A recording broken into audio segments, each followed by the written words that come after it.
So I'm a few days late, looking over Anthony Edwards' comments in the press conference after Game 5, but let's do it.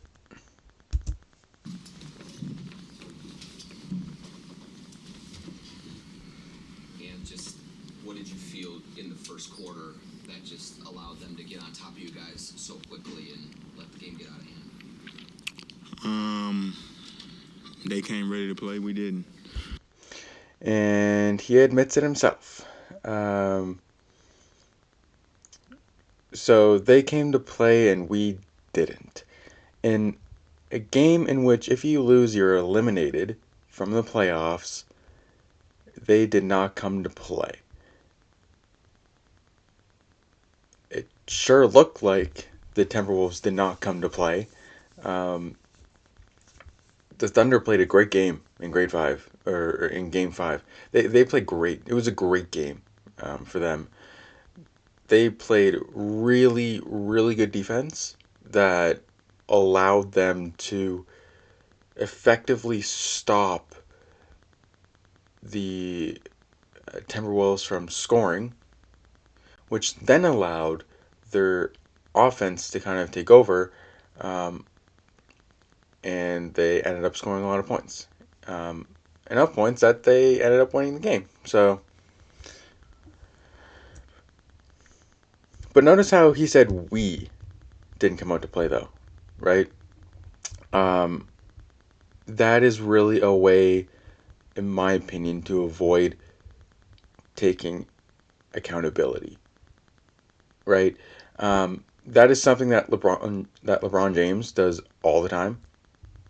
Anytime that the Lakers lose and he was a reason why they lost, he says we could have done whatever this and that, but he never says, yeah, I was the one who messed up here. Um, maybe I could have had a few less rebounds and we would have came closer to winning. Whatever. Like he never says that. So this is really um, LeBron James esque behavior. Um, and if I remember correctly, um, the first time watching this, he actually never does take accountability for not being consistent enough in this round of the playoffs to help his team win. When you lose a game like this, it's not really too much to break down. They just did what they were supposed to do and won the game. That's what somebody who doesn't want to take accountability would say. Why don't you think you guys came ready to play? I don't know. They dominated the game from the tip, and can't do nothing but tip my hat to those guys. They came ready, man. So good job by them. Yeah.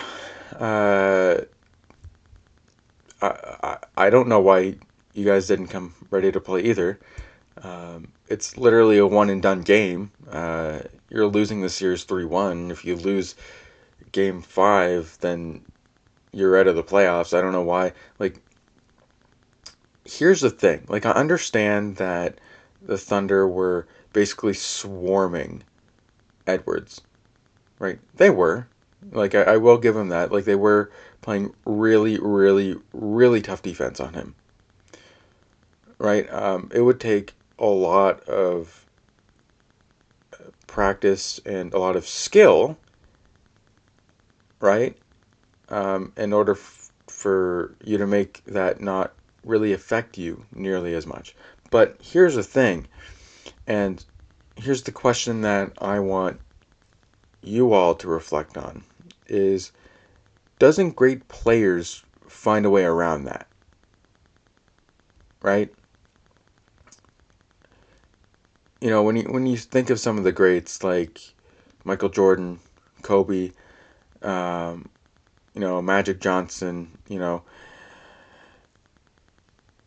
if the defense tried to basically swarm them and slow them down, I am confident that I could go back in time and find clips of them pushing through it and still playing well, regardless of what the defense does, because that's just what great players do. They find a way around what the defense is doing. They say, okay, this is what the defense is doing. What can I do to minimize the impact of the defense? You know? Anyway, that's just my thoughts. And just what did you maybe learn throughout the course of this series? I know it's really quick in the aftermath here, but as you kind of maybe reflect on the series a little bit here, what are the big themes that you take away from this for your game? For my game, Watch what he I says don't here. know. I don't know. Good question. So he does not know what he could take away from this series when it comes to his game. Seriously, dude? You could have said something like I'm not even Anthony Edwards, and I know what he could have done better. The problem with him is that he needs to work on consistency. Some games he's great. Other games he's trash. Like straight up trash. He needs to work on consistency. That's what he needs to work on. Right? Like none of this, oh, I don't know, like not taking any accountability shit. Right? Like it sucks because I'm hoping for accountability in an age in the NBA where there is next to no accountability. Right? Like, I don't remember the last time I heard somebody say, yes, I was the problem. I was the reason we lost that game. I could have played better. You know? Anytime somebody from my experiences and what I see happening, um, the closest that anybody ever comes to accountability is whenever they say, we could have done this, we could have done this better. Um, you know, in a very subtle way, putting everybody else under the bus whenever it could have been this one player that was the problem. So, saying, I don't know, what you can take away from the series when it comes to his game, saying, I don't know, like, seriously? Yeah, I don't know. I haven't really thought about it yet, so good question. I'll come back to you later. Mike, as you Yeah, granted, this was, like, right after the game, but still, um, like, in between games, he should be thinking, what went wrong? What could have I have done differently? That's what he should have been thinking. I'm sure he was thinking that in between games. He could have used that as a part of his answer here instead of just saying, "Oh, I don't know." You know. Anyway, so the next time Anthony Edwards speaks is at 3:04. I'm looking at specifically Anthony Edwards today. I feel like he is the player that I need to be most critical of. So skip to 3:04. And what is, well, I know we talked about this a lot over the course of the years, but 2.5 years with Mike, just what is playing with him, over that time been like for you? It's been great. Love Mike. Call him Unc, OG. Yeah. Disappointed. Couldn't make it happen for him again this year, but like you said, we'll be right back. Try to make it happen for him again. That's actually something that I've been hearing. Like trying to win the championship for Mike Conley. If that's what your goal was, then why didn't you all show up? Like it was game 3, I believe, or was it game 4? Anyway, like this series is becoming just a blur for me at this point, so it's hard for me to remember. But the game where the Timberwolves won by pretty significant margin, they proved, yeah, we can beat this team. If we're playing well, we can beat this team. We can beat the Oklahoma City Thunder if we play well. Um, you know, but they didn't. And like at least out of 4 of their losses, at least in 2 to 3 of the games, they did not play well. I think there was even a loss in there that they could have played a lot better, and they only lost by 2 points.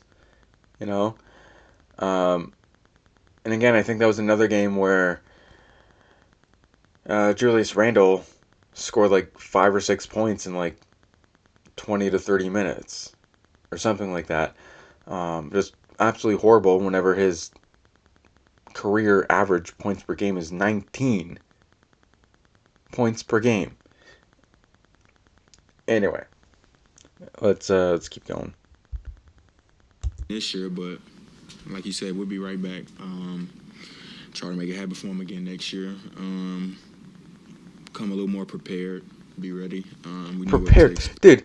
You guys were prepared. You just didn't use your,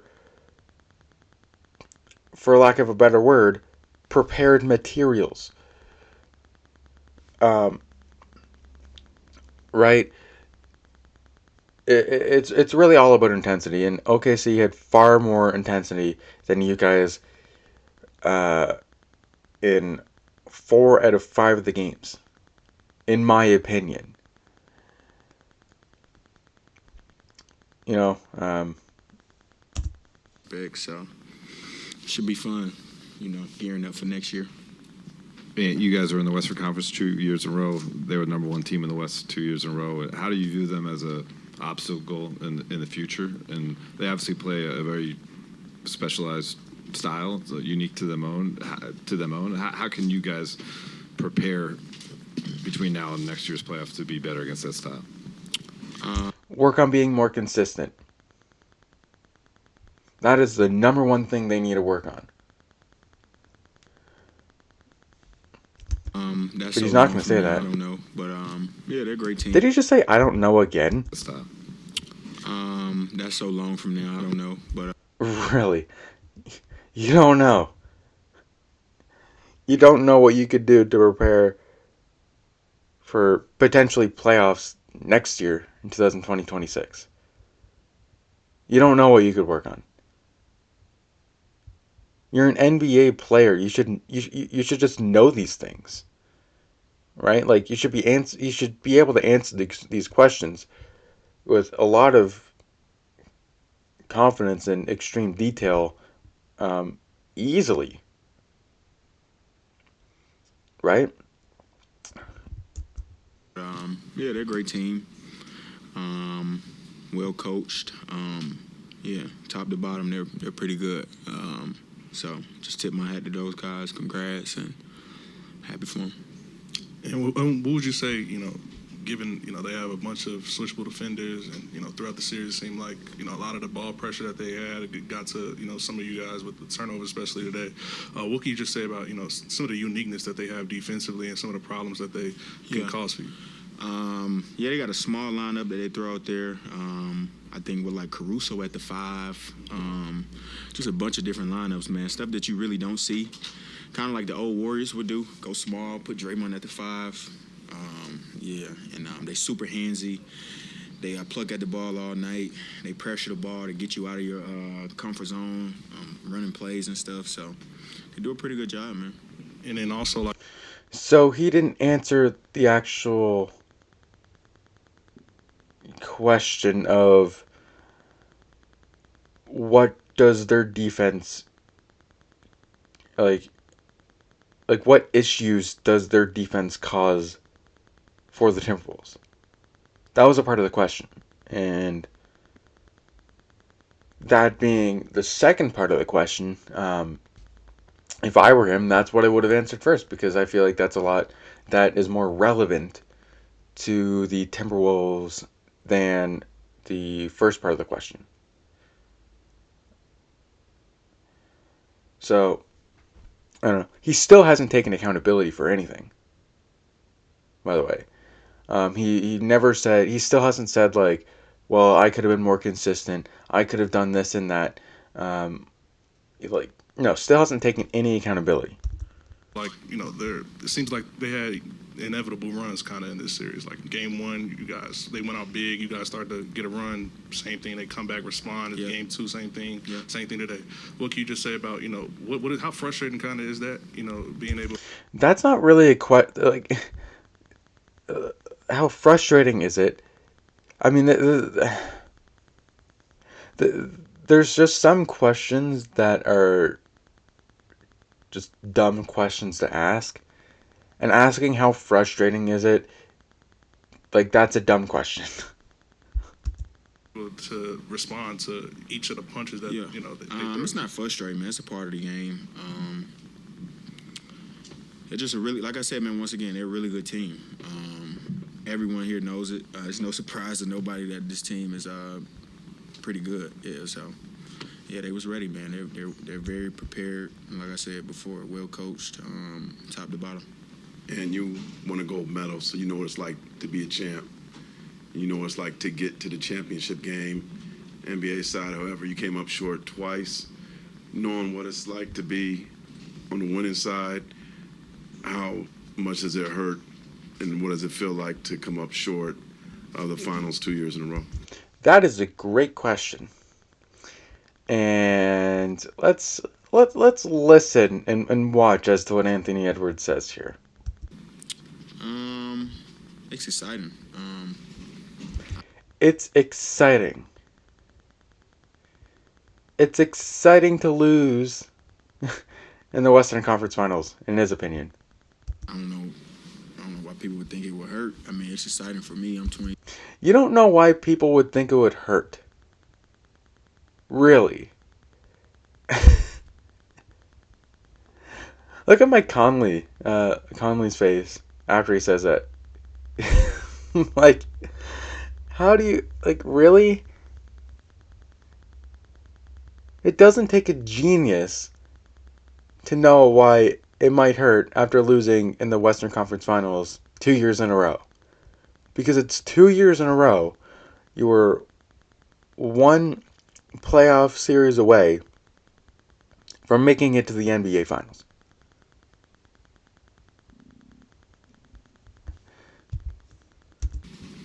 I don't know why people would think it would hurt. I mean, it's exciting for me. I'm 23. I get to do it a whole bunch of times. I'm hurt. Okay, so he said he gets to do it a bunch of times. He's saying that next to Mike Conley, who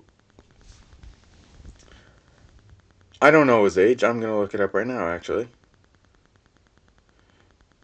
Mike Con.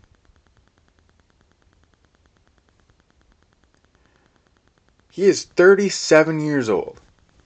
So Mike Conley probably won't take it as this, but and I very well could be looking into this way too far, but a young player saying, I get to do this a bunch more times, so it's exciting for me.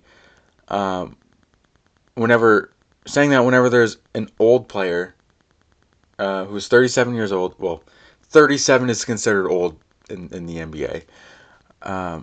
Saying it next to him, that could be taken as a slight, as a shot towards that player, towards the older player.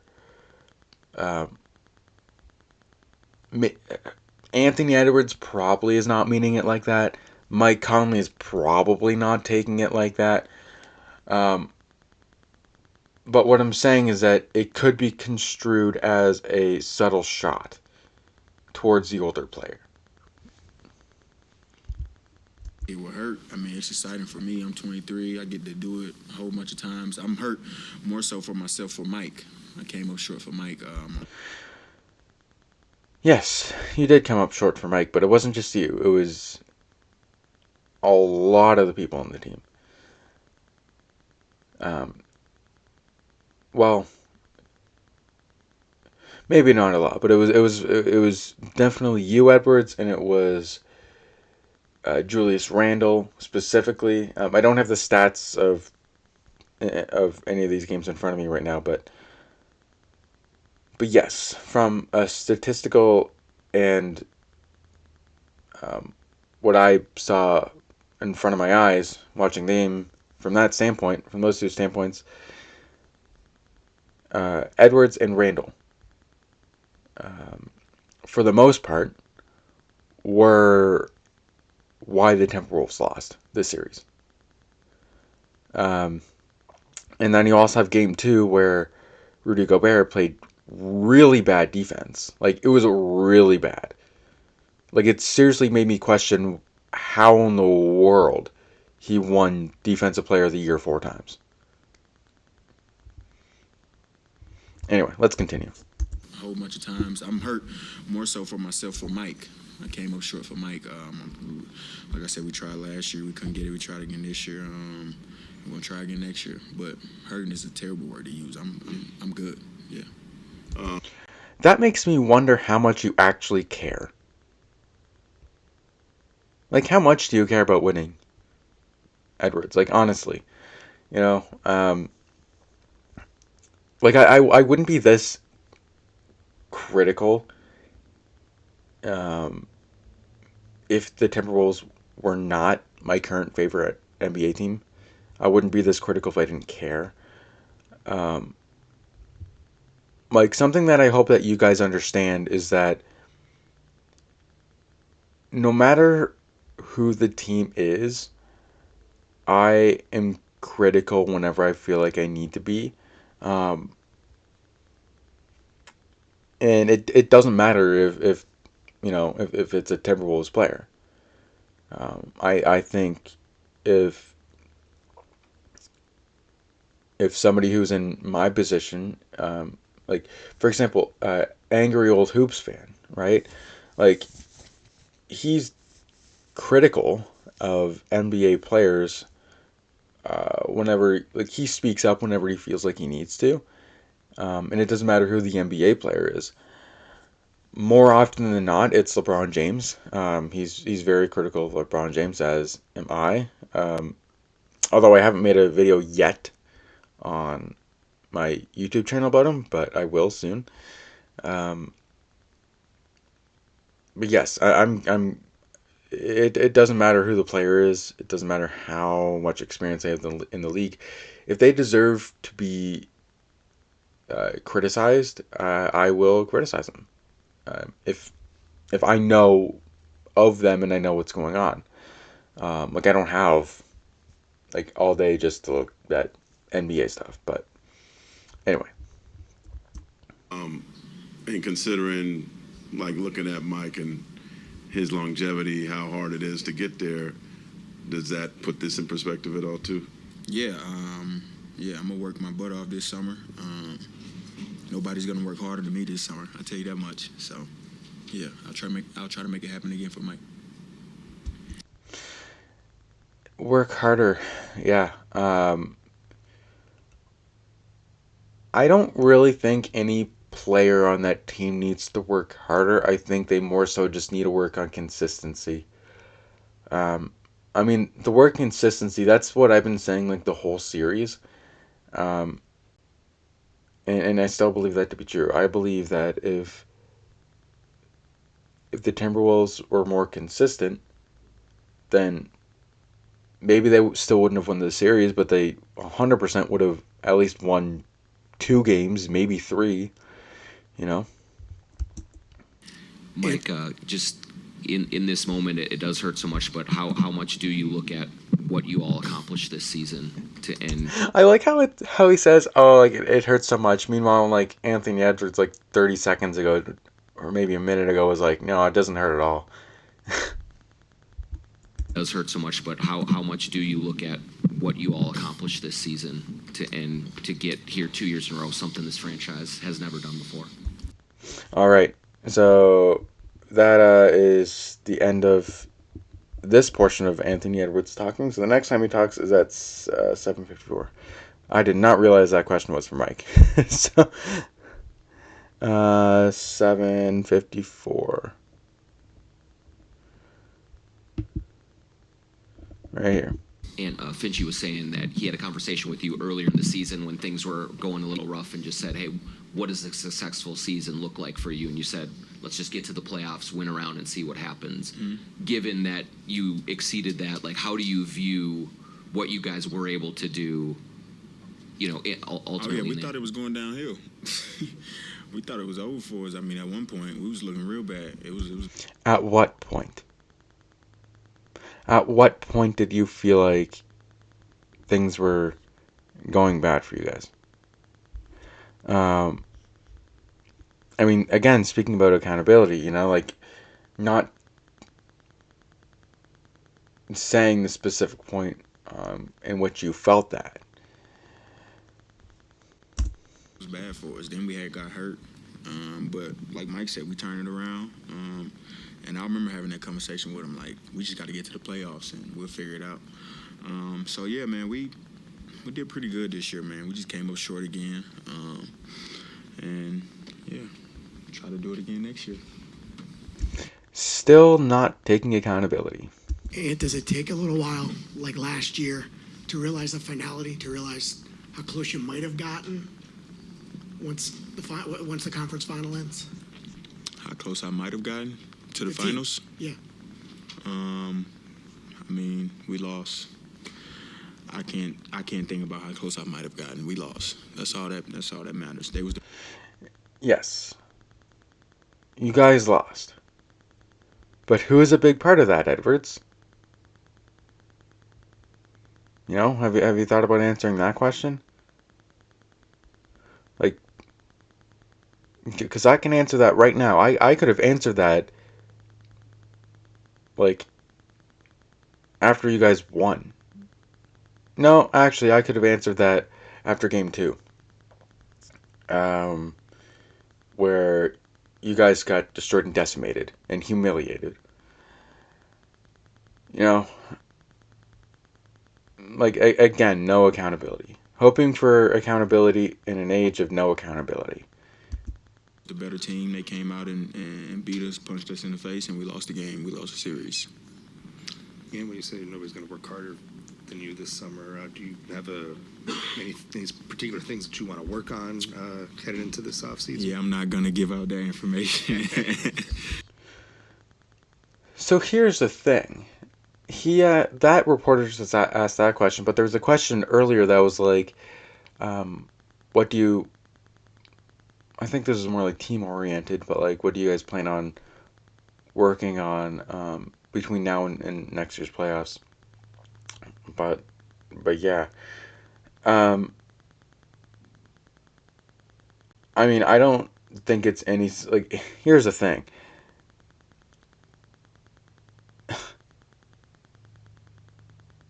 Anthony Edwards said that he doesn't know what this series means for his game. That's what he said earlier. So that makes me wonder if him saying this to answer this question is just him avoiding the question, basically. It makes me wonder if he doesn't even know. Right? And again, no accountability, not taking accountability. Like this would have been a perfect question for him to be like, yeah, like this series, like it could have done better in X, Y, and Z. Like those are things that I hope to have improved on, so that the next time we're in this situation, I can execute. And I will have performed better than last year.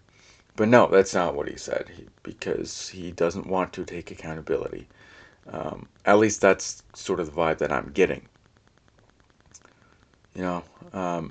Which is weird because I think in last year's playoffs, there was actually a few times during losses where he gave his teammates praise and he took a bit of accountability whenever his teammates played well, but he did not. So I'm a little bit like, I could be just imagining that, but if that's true, then I'm really confused as like the whole like character change. Uh, anyway, so that's pretty much it for this video. Let me know what you guys thought in the comments. I am looking forward to hearing your responses. And yeah, I'll see you next time.